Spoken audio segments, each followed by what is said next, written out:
안녕하세요. 하마성경 정은수입니다. 오늘은 마가복음 전체 구조에 대해서 알아보겠습니다.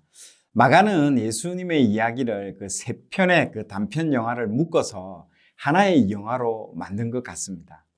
그렇게 마가복음에 글을 쓴 것 같습니다. 영화 세 편은요, 아래와 같이 나눌 수 있습니다. 영화 1편은요, 마가복음 1장에서 8장까지, 영화 2편은 마가복음 8장에서 10장까지, 그리고 마지막 영화 3편은 마가복음 11장에서 16장까지로 나눌 수 있을 것 같습니다. 이 세 편을 나누는 기준은요, 바로 장소입니다. 장소. 어떤 장소이냐면 예수님이 사역한 장소이죠. 1부의 배경은 갈릴리이고요. 마지막 3부는 예루살렘이 배경입니다. 그래서 1부와 3부 사이에 있는 이 2부는요, 갈릴리에서 예루살렘으로 이동하는 장소가 배경이 되는 것입니다. 마가복음의 주 배경이 되는 갈릴리와 예루살렘은요, 특징이 있습니다. 갈릴리는 예수님에 대해서 상당히 호의적이고 환영하는 그런 장소이고요. 말씀을 전하시면 막 곧장 받아들이고 따라오고 말씀에 반응을 하는 지역입니다. 그러나 예루살렘은요, 거절하고 대결하고 예수님을 막 배척합니다. 여러분, 3부의 시작과 함께 예수님이 예루살렘에 입성을 합니다. 이때 호산나 외치며 환영하던 사람들이 여러분 예루살렘 사람으로 생각하는 분들이 많습니다. 그러나 그 사람들은요, 예루살렘 사람들이 아니라 갈릴리에서 예루살렘까지 따라왔던 사람들과 2부 갈릴리와 예루살렘에 가는 길에서 예수님을 따랐던 사람들이 대부분이었습니다. 다른 복음서는요, 예수님 생애에 예루살렘을 여러 번 올라간 것으로 기술하고 있지만요, 마가복음은 예수님이 예루살렘을 한 번 올라간 것처럼 묘사하고 있습니다. 이것은 마가가 기록 목적을 위해서 의도적으로 단순화시킨 것입니다. 예루살렘에 한 번 올라간 것처럼 하려니까요, 갈릴리에서 출발해서 예루살렘으로 가는 마치 여행같이 마가복음을 그려놓고 있습니다. 제가 어릴 때 영화를 너무 좋아해서 영화 감독이 꿈이었습니다. 제가 나중에 기독교 영화를 편집해서 영화로 성경을 가이드하려고 준비하고 아무튼 마가복음은 영화로 비유하자면 로드무비 형식의 영화입니다. 로드무비가 뭔지 궁금하시죠? 자, 로드무비는요, 주인공이 특정한 목적지를 향해 가는 길에서 일어나는 사건들을 그린 영화를 로드무비라고 하죠. 대표적인 로드무비의 영화가 해외 영화는요, 반지의 제왕이고 한국 영화는 안성기 씨 주연의 고래사냥이죠. 절대 권력을 상징하는 반지를 찾으러 가는 길에서 일어나는 사건을 다루고 있죠. 고래사냥은 동해에 고래를 잡으러 가는 길에서 만나는 사람들의 이야기들을 다룬 영화입니다. 이와 같이 마가복음도요, 3부로 구성된 로드무비로 갈릴리에서 출발해서 예루살렘이라는 목적지를 향해서 가는 길에서 일어나는 일들을 한 편의 영화처럼 마가가 잘 기록한 것입니다. 한 편의 영화 안에 세 편의 단편을 옴니버스식으로 구성하고 있습니다.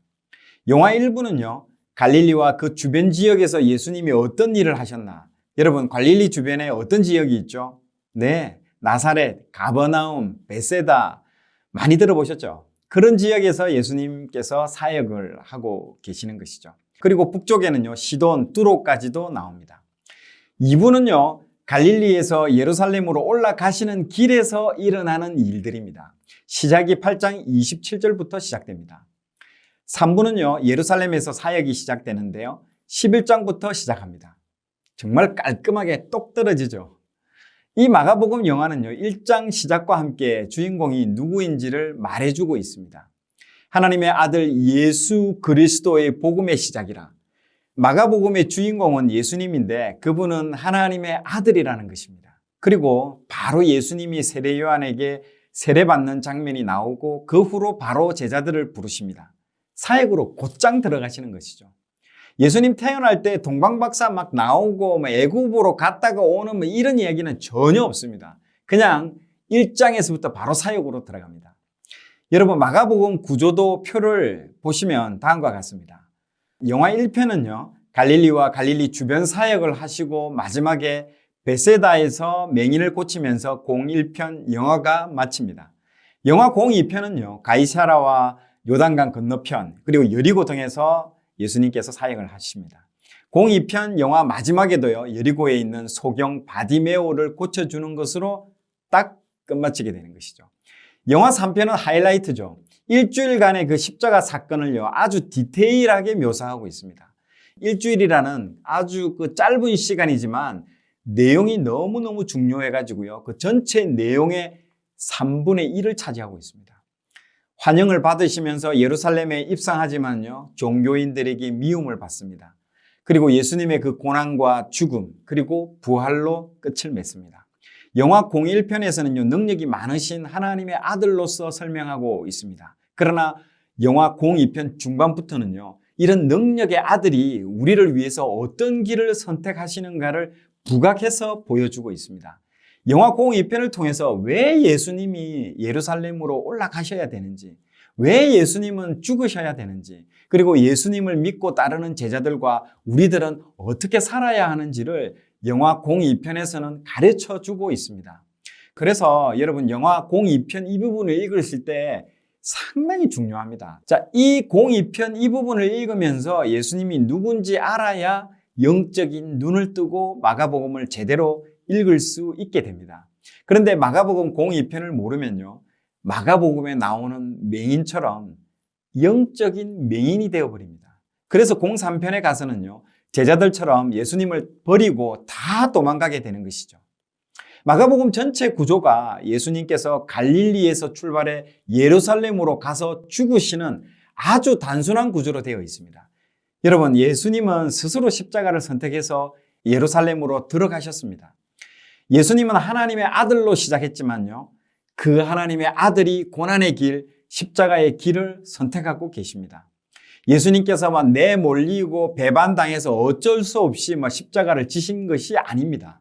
예수님이 선택해서 가신 것입니다.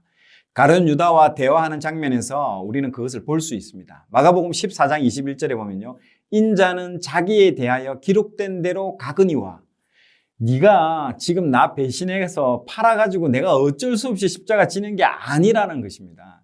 유다야, 네가 어떻게 나를 배신할 수가 있니? 너 때문에 내가 지금 십자가 지게 되었잖아. 야, 정말 내가 너 제자 삼아주고 했는데 어떻게 네가 나한테 이럴 수 있냐? 그 얘기가 아니라는 것입니다.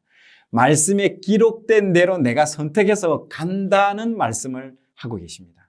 우리 예수님은 십자가를 통과하신 분입니다. 이유는 뭘까요? 나를 되찾기 위해서인 것이죠.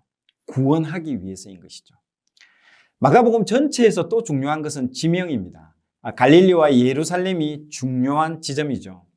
마가복음에는 여러 장소가 나오지만요, 여러분이 주목해야 하는 것은 딱 두 개 지역입니다. 갈릴리와 예루살렘입니다.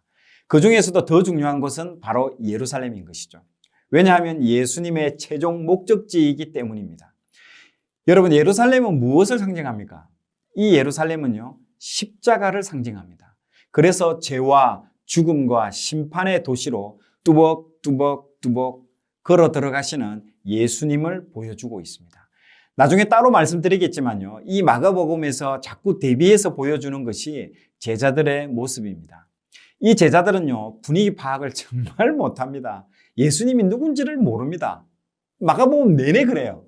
그래서 예수님이 계속 물어보십니다. 내가 누구냐고. 예수님이 어떤 분인지 곁에 있는데도 모릅니다. 예수님은 지금 죽으러 예루살렘에 들어가는데요, 제자들은 한 자리 차지하러 들어가는 줄 알고 있었던 것이죠. 그러니까 요한과 야고보는 자의정, 영의정 자리 생각하고 있었던 거 아닙니까? 예수님은 죽으러 간다고 크로스, 십자가를 늘 계속 말하고 있는데 제자들은 크라운을 생각하고 있습니다. 왕관을 쓰고 있는 걸 생각하고 있는 것이죠. 이러한 동상이몽이 마가복음 내내 펼쳐지고 있습니다.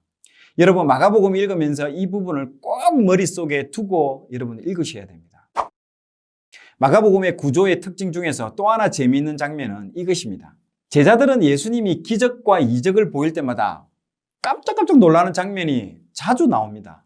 마가복음 내내 그냥 놀라고 있어요. 마가복음 4장에 보시면요, 씨 뿌리는 비유와 겨자씨 비유를 통해서 하나님 나라를 비유로 설명하지만요, 제자들은 못 알아듣고 있습니다. 그 후에 곧바로 배에서 광풍을 맞이하는데 예수님께서 광풍을 잠잠케 하시는 모습을 보면서 제자들이 또 놀랍니다. 그래서 4장 마지막 절이 이렇게 마치죠. 이에 제자들에게 이르시되 어찌하여 이렇게 무서워하느냐 너희가 어찌 믿음이 없느냐 하시니 그들이 심히 두려워하여 서로 말하되 그가 누구이기에 바람과 바다도 순종하는가 하였더라. 제자들이요 예수님을 따라다니는데 그분이 누군지를 모르고 그분이 말씀하시는 천국 비유도 무슨 말인지 도통 못 알아먹습니다. 그리고 마가복음 8에서 10장까지 해서 제자들은 예수님이 로마에서 자신의 민족을 해방시켜 줄 그 메시아로만 생각하고 자신들이 한 자리를 차지할 것을 정말 기대하고 있습니다. 완전 동상이몽이죠. 제자들의 모습이 구약의 요나와 비슷하지 않습니까? 하나님은 열방이 구원받기를 원하시지만 요나는 이방인들이 구원받는 것을 너무 싫어하죠. 하나님의 생각과 전혀 다르게 움직이고 있었죠. 이 요나의 모습이 제자들의 모습과 너무 흡사합니다. 급기야 예수님은요 이사야 53장에 기록된 고난받는 종의 모습으로 십자가에서 죽는 것을 제자들에게 말을 하고 있지만요 제자들은 못 알아먹습니다. 당연하죠. 제자들은 영광을 생각하고 있었는데 예수님은 십자가를 바라보고 있으니 얼마나 예수님께서 답답했겠습니까? 예수님이 제자들에게 계속 대화를 통해 가르쳐 주지만은요 제자들은 못 알아듣고 있습니다. 10장 45절에 예수님은 자신의 사역에 대해 결론적으로 딱 말씀하십니다. 인자가 온 것은 섬김을 받으려 함이 아니라 도리어 섬기려 하고 자기 목숨을 많은 사람의 대속물로 주려 함이라. 아멘. 이렇게 말하면요 제자들이 좀 알아들어야 되는데요 여전히 혼란과 두려움으로 반응을 합니다. 와 정말 답답합니다. 9장 초반에 예수님께서 제자 3명을 데리고 변화산에 올라가셔가지고 갑자기 예수님의 모습이 샥 하고 변하십니다. 그분이 영광의 광채로 빛나시고 막 구름이 막 예수님을 덮습니다. 이 장면은요 출애굽기에서 시내산에 나타나신 하나님의 영광을 보는 듯한 느낌을 줍니다. 그리고 시내산에서 하나님의 임재를 경험한 모세와 엘리야도 함께 나타나셔서 이 예수님과 대화를 나누고 있습니다. 그리고 이때 하늘에서 이는 내 사랑하는 아들이다 라고 다시 한번 하나님께서 선포해 주십니다. 그리고 예수님은 제자들에게 자기 백성을 위해 고난받고 죽으시고 다시 부활하심을 말씀하고 계시죠. 제자들은 예수님의 놀라운 이 말씀에 또 혼란과 두려움을 안고 산에서 내려오게 되죠. 제자들은요 책 곳곳에 놀라고 예수님이 누구신지를 모르고 있는 것이 특징입니다. 내가 예수님이라면요 제자들을 볼 때에 아이고 답답하다. 마가복음의 구조의 특징 중에서 또 하나 재미있는 장면은 이것입니다. 마가복음 구조표를 보시면 흥미로운 것이 있는데요. 3편의 영화로 나눴는데 각 편의 영화가 마칠 때에 맹인을 치유하는 사건이 공통적으로 나온다는 것입니다. 그래서 마가복음 구조도를요 맹인을 고치는 장면을 기준으로 나누는 분들도 있습니다. 여러분 왜 맹인일까요? 제자들이 예수님을 곁에 두고 있는데도 예수님을 제대로 보지 못하고 있는 것을 상징적으로 보여주고 있는 것입니다. 그래서 소경을 고치는 장면을 계속 반복적으로 보여주고 있습니다. 소경을 고치는 이 2개의 사건을요 감싸고 있습니다. 마태복음 할 때 제가 말씀드렸죠. 수미상관법, 인클루지오 기법이라고요. 이 소경을 고치는 이 2 사건을요 처음과 끝으로 묶어서 마가복음 구조를 설명하는 분도 있습니다. 예수님은 십자가에서 죽기 위해서 예루살렘에 들어가는데요.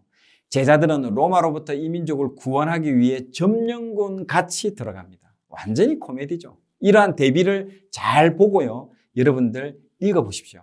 제자들은 마가복음이 진행되는 내내 예수님의 마음을 모릅니다.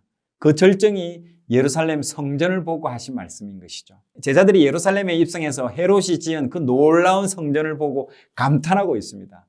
헤롯의 성전은요 건축학적으로도 대단한 건축물입니다. 자신이 에돔 출신이라서 그 자신의 출신 성분인 그 핸디캡을 극복하기 위해서 성전을 지었죠. 그 예루살렘 백성들에게 환심을 사기 위해서 특별하게 크게 지었습니다. 그래서 시골에서 올라온 제자들은요 그 성전에 눈을 떼지 못했을 것입니다.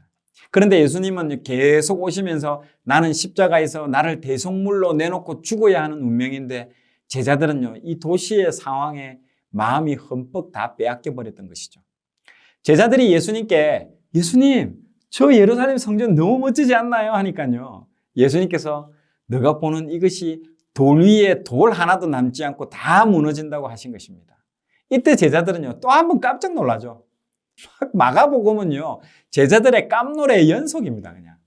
왜냐하면 그 당시 예루살렘 성전은요, 솔로몬이 지었던 성전의 2배가 되는 크기로 짓고 있었기 때문에 모든 사람들이 감탄을 했습니다. 제자들이 겉으로 보여지는 예루살렘과 성전의 마음을 다 빼앗겼습니다. 그러나 예수님은요, 겉으로 보여지는 예루살렘만 본 것이 아니라 그 도시의 내면은 죄와 죽음과 사망과 심판이 있는 도시를 바라보고 있었던 것이죠.